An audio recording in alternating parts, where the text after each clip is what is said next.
Olá, meus queridos, bem-vindos a mais uma videoaula, e essa tem por título Tecidos e Sistema Digestório. Vamos lá? O que eu espero de você ao final desta aula? Que você relembre os níveis de organização dos seres vivos que são pluricelulares, ou seja, formados por mais de uma célula, e que também conheça a anatomia do tubo digestório humano, o sistema digestório, compreendendo o papel de cada um dos órgãos envolvidos. Antes de mais nada, então vamos relembrar os níveis de organização. Nós vimos lá desde o átomo até formar a célula. Se você não lembra, retorne a essa aula de níveis de organização, mas vamos partir da célula em si. Os seres pluricelulares, eles são formados por mais de uma célula, lembra lá? Então, essas células, elas que têm a mesma função, as mesmas características, elas se organizam no que a gente chama de tecidos. O corpo humano é formado basicamente por 4 tipos de tecidos. O tecido epitelial, que é a nossa pele, que a gente chama. A pele que a gente tem não é só essa camada externa que a gente vê, ela é formada por 3 camadas, e aí você pode ver aqui, que é a epiderme, derme e a hipoderme, que é a camada mais baixa, e a função justamente desse tecido é revestir o nosso corpo, também permitir a sensibilidade e a secreção de substâncias, né? O suor que sai da gente, por exemplo.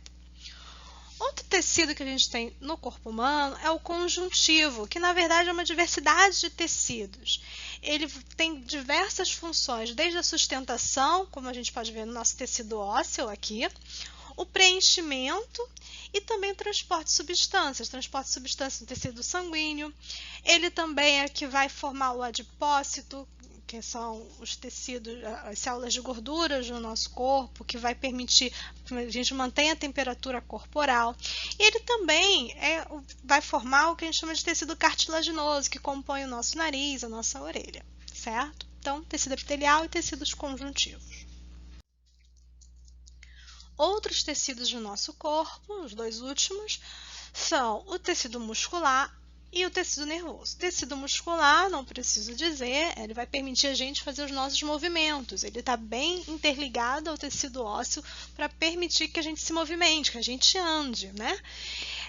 E também o movimento dos nossos órgãos, as contrações, movimentos involuntários, voluntários e involuntários também. Por fim, o sistema nervoso ele tem por função receber então as informações do meio externo, né, e interno, graças às células receptoras que tem na nossa pele, então ele trabalha junto com a nossa pele. Ele processa essas informações e envia a resposta, seja um órgão, uma glândula, de algo que tem que ser feito. Então, basicamente, são os 4 tipos de tecidos que existem no corpo humano. Certo. Esse ser pluricelular, então, esses tecidos, eles vão se organizar em estruturas formando os nossos órgãos. E esses órgãos, eles vão trabalhar em conjuntos num sistema. E a partir de hoje, vamos ver os sistemas do corpo humano. Nós que somos um ser pluricelular, somos compostos por vários sistemas que juntos formam o organismo, a gente, certo? O primeiro sistema que nós vamos ver é o sistema digestório, ou seja, antigamente ele era chamado de sistema digestivo também, hoje a gente usa essa palavra, né, sistema digestório. Qual é a função desse sistema?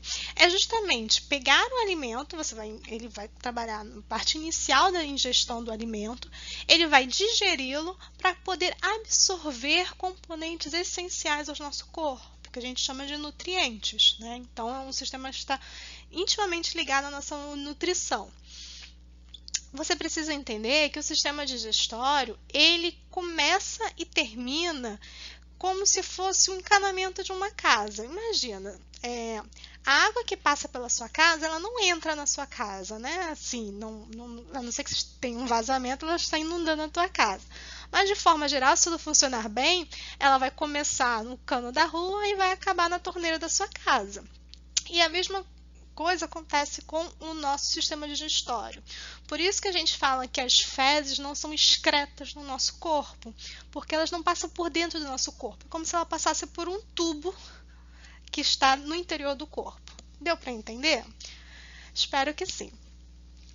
Bem, então na passagem do alimento por esse tubo, que a gente está aqui, ó, ele vai entrar pela boca, vai vir por aqui pelo esôfago, vai passar por um monte de lugar, até a saída do que não serve mais, o nosso corpo vai absorver o que nos interessa. Então, o sistema digestório é um sistema de captação de nutrientes, certo? Ele faz todo o trabalho de digerir e captar os nutrientes, para que a partir disso nosso corpo tenha componentes posteriores para a sua criação. Por exemplo, quando estamos comendo uma carne, um bife, uma carne de frango, o nosso corpo vai quebrá-lo através do sistema digestório em pequenas proteínas e aminoácidos. Os aminoácidos serão absorvidos, né, no nosso corpo para que possam construir outras proteínas no nosso corpo, certo? Se a gente está falando de gordura, a gente vai absorver essa gordura também para ser armazenada no nosso corpo e ser nossa reserva energética. Mesma coisa com carboidrato. Nós quebramos o carboidrato, né, o que a gente come, por exemplo, aquele macarrão, que é rico em carboidrato, a gente quebra ele em partículas bem pequenininhas de glicose, sacarose, para a gente poder utilizar no nosso corpo, certo? Então, vamos ver agora o passo a passo do sistema digestório. Tudo começa por onde mais, onde menos? Na nossa boca. Lá na nossa boca, a gente vai ter dois tipos de digestão que a gente chama, uma mecânica e uma química. Qual é a digestão mecânica? Que você está o tempo todo fazendo, a mastigação.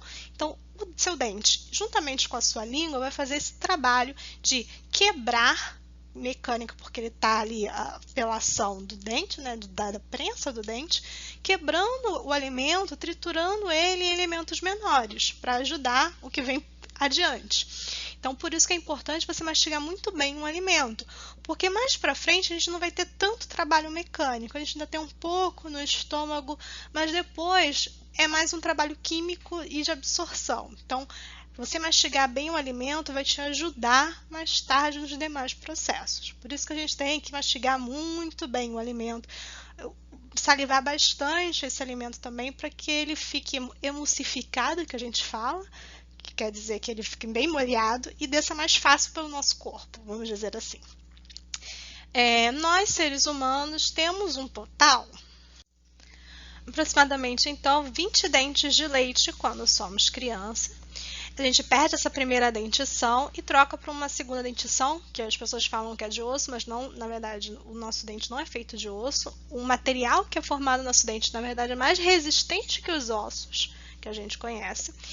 E se você estiver saudável, você terá 32 dentes. Em alguns casos, existe a necessidade de retirar 4 desses dentes, que são os dentes do siso, que a gente chama, por falta de espaçamento na boca. Então, de forma geral, são 32 dentes, ok? Isso pode variar de pessoa para pessoa. Certo. Além disso, na boca, então, fazendo esse trabalho mecânico, tá lá os seus dentes juntamente com a sua língua, que está lá passando o alimento de um lado para o outro. Nós também teremos a ação da saliva. E a saliva não é só água, a função dela não é só lubrificar. Ela tem diversas enzimas digestivas. Então, ela vai fazer a segunda digestão que a gente chama, que é a digestão química. Uma das enzimas presentes na saliva é a amilase salivar ou pitialina. Sim, são dois nomes para a mesma coisa, amilase salivar ou pitialina. A função dessa enzima é justamente fazer a quebra do amido. Então, ela quebra amido. Amido é um tipo de carboidrato em uma partícula menor para poder continuar a digestão, certo? Então, nós temos na nossa boca, na primeira etapa do sistema digestório, tanto uma digestão química quanto uma digestão mecânica. Então, logo após todo esse trabalho que nós vimos na boca, você começa a engolir o alimento, ele vai se dirigir para a faringe. Nessa região aqui da boca, nessa parte mais a posterior boca, na região da faringe, indo pelo seu pescoço, vamos dizer assim, nós temos dois caminhos. Pense que é como se fossem duas estradas. E tem algo para abrir e fechar esses caminhos. Esse negócio que abre e fecha é a epiglote. A epiglote é isso aqui. Pense como se ela fosse uma tampinha que fecha. Fecha quem? Fecha essa abertura aqui, que é a glote, tá? A glote, ela vai dar vai permitir que o ar passe para os pulmões, passe para a traqueia e assim chegue aos pulmões. Quando você está comendo, imagina, você não pode deixar que a comida vá parar nos seus pulmões. Quando a comida vai parar lá, acontece o famoso quê? Engasgo. É nesse momento que você engasga. Então, a epiglote tem que estar o tempo todo fechando a glote quando você engole. Então, quando você faz aquele de engolir, a epiglote fecha a glote para o alimento vir aqui, ó, para essa parte de trás, para chegar ao esôfago. Então, nesse caminho aqui que nós estamos vendo, bem aqui, nós vamos encontrar as nossas cordas vocais. Vamos falar melhor sobre elas no sistema respiratório, tá?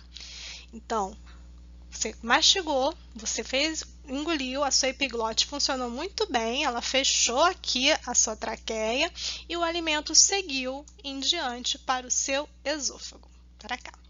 No esôfago, esse alimento ele vai descer até o seu estômago pelo que a gente chama de movimentos peristálticos. São movimentos de contração, tá? Que você não são movimentos voluntários, né? São movimentos involuntários que vão fazendo com que esse bolo alimentar vá descendo até chegar ao seu estômago. Então, mesmo se você, por exemplo, estiver de cabeça para baixo e você engolir alguma coisa, o seu estômago vai permitir, o seu esôfago vai continuar fazendo os movimentos peristálticos até que o alimento chegue ao seu estômago, certo? Chegando no estômago, o alimento vai passar por um esfíncter, que a gente chama, é como se fosse uma válvula que se abre e fecha, certo?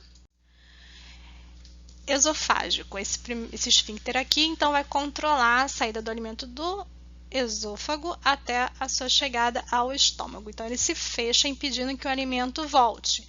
Quando o alimento volta, acontece o famoso refluxo, que a gente chama, principalmente se vai juntamente com o suco gástrico. Aí tem um refluxo ácido, né, que muitas pessoas têm aquela sensação de queimação. Outra hora que ele também se abre é quando nós vomitamos, né, estamos nos sentindo mal e aí nosso sistema, como uma forma de tentar eliminar o que está nos fazendo mal, provoca o vômito.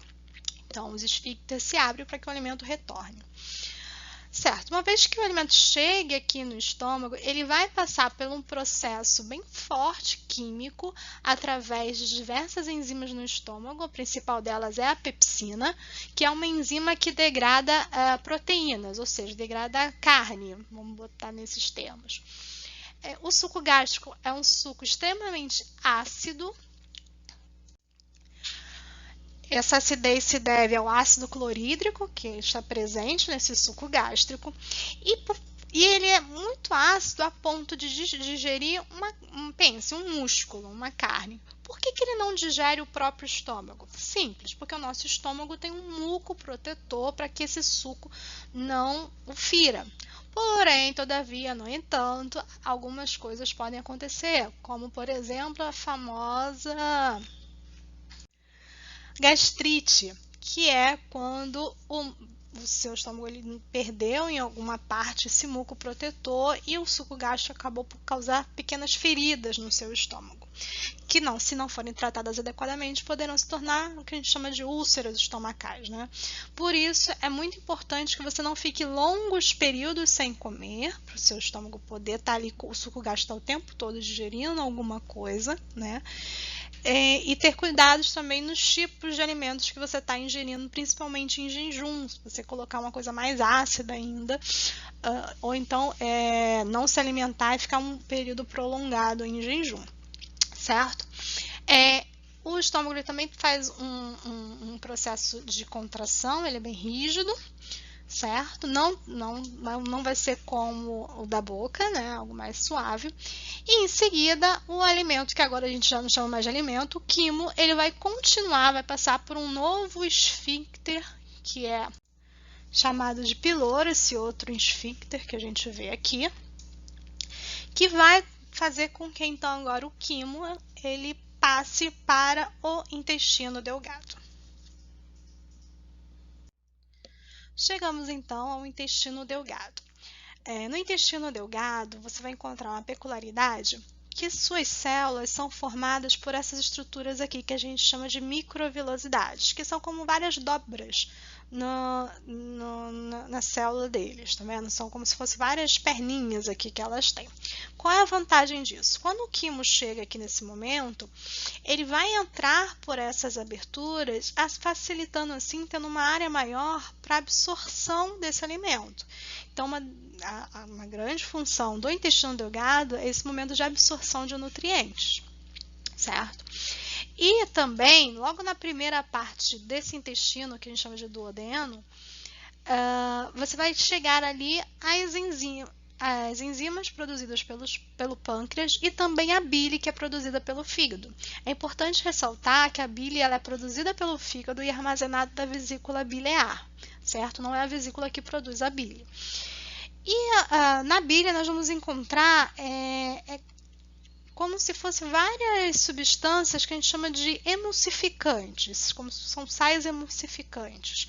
Elas permitem envolver a gordura como se fosse um detergente para ajudar na absorção.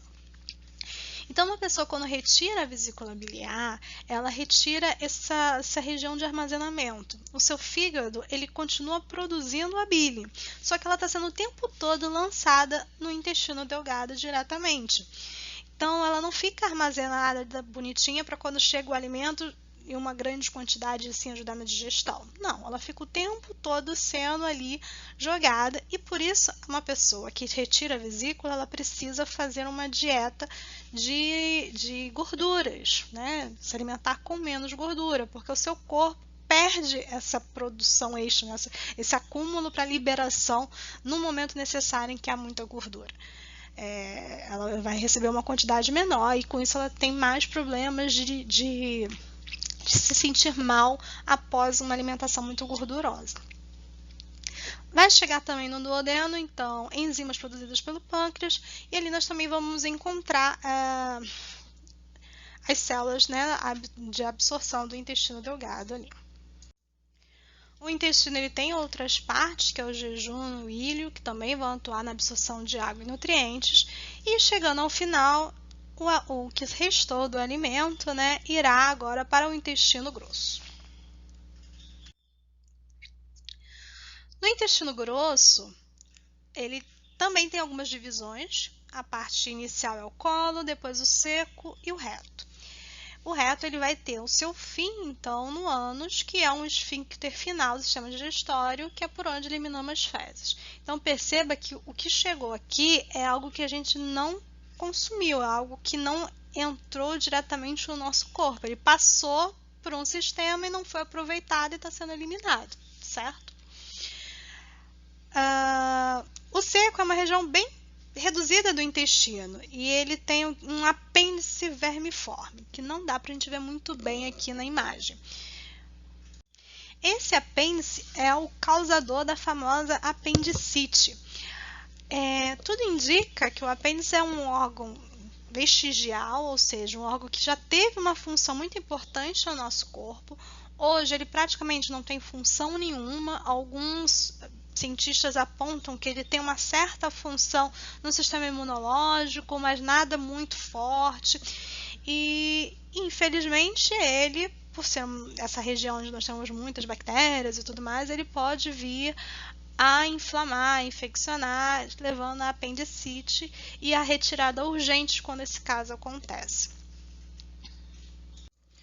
Então, uma grande função do intestino grosso é a retirada da água do que sobrou deste alimento para poder eliminar as fezes. Então, quando você tem algum problema também no sistema digestório, alguma alimentação que não fez muito bem, uma das estratégias que o seu corpo tem, além do vômito, como a gente viu anteriormente, é fazer com que o que você ingeriu saia o mais rápido possível do seu corpo.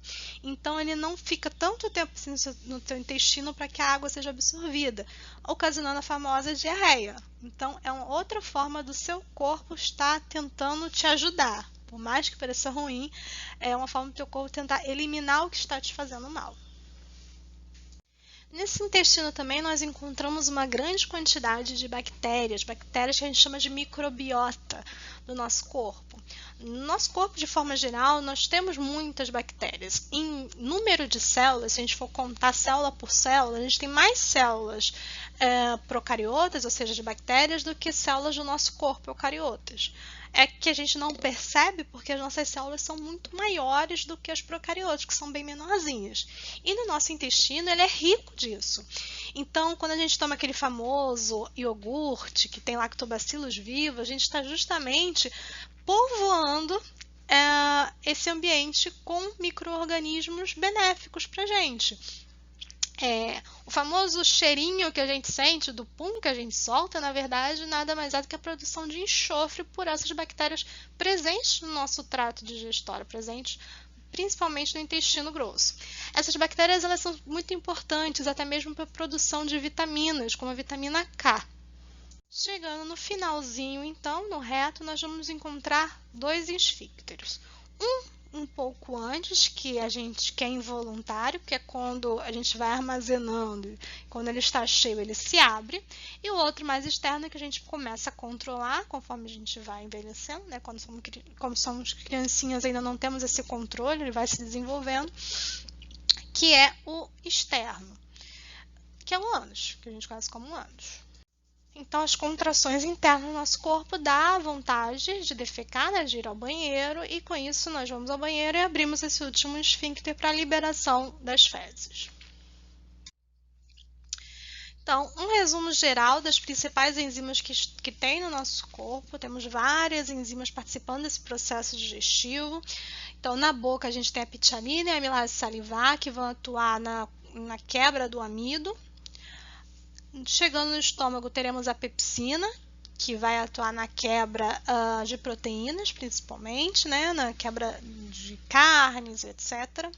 Produzidas pelo pâncreas, nós temos a lipase, que vai quebrar lipídios, ou seja, gorduras também, a tripsina, que vai ajudar na decomposição das proteínas, e a amilase pancreática, que também vai quebrar amido, né? Que faltou lá, ela continua esse processo. No intestino delgado, produzidas nele, nós temos a sacarase, que vai decompor a sacarose, um tipo de açúcar, de glicose, frutose. A lactase, que algumas pessoas não vão conseguir produzir, e por isso elas serão intolerantes à lactose. A lactase é um tipo de enzima que vai quebrar a lactose, que é justamente o açúcar do leite, vamos dizer assim. Então, pessoas que têm intolerância à lactose é porque elas não conseguem produzir essa proteína. Temos a maltase, que vai quebrar a maltose, outro tipo de açúcar. As peptidases, que vai quebrar proteínas e peptídeos. E as nucleosidades, que vão quebrar justamente o DNA e RNA. Porque planta, animal, tudo tem DNA e RNA e a gente também reaproveita para pegar adenina, timina, citosina, guanina, etc. Espero que essa aula não tenha te dado enjoo, ao contrário, espero que ela tenha sido muito proveitosa para você, que você possa ter conhecido o seu corpo, um pouquinho dele, nós veremos outras etapas muito importantes, e que tenha entendido também a importância da gente ter uma alimentação adequada, né? Nosso corpo dá sinais, nosso corpo avisa quando algo não está muito bem, e a função de vomitar e a função justamente daquela diarreia que a gente tem depois de uma alimentação não muito legal, é justamente seu corpo te avisando que está na hora de se cuidar, certo? Espero você na próxima aula, onde continuaremos viajando pelo nosso corpo humano. Tchau, tchau!